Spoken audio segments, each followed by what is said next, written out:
gravetos e dos iambus, dos corimbas, dos dourados e dos tuiuius.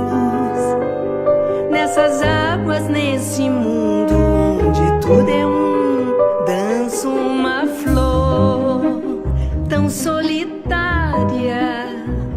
Reza a vida e as histórias desse Pantanal, os humores e mistérios do bem e do mal. Nada disso nunca é o mesmo, nunca é igual.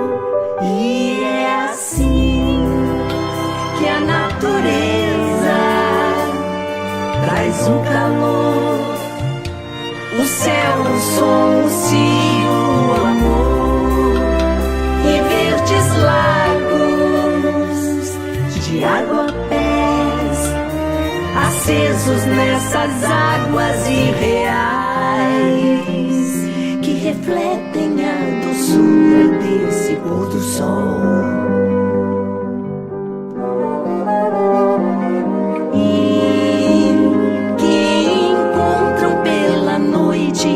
Constelações, cantos e sonhos febris, onde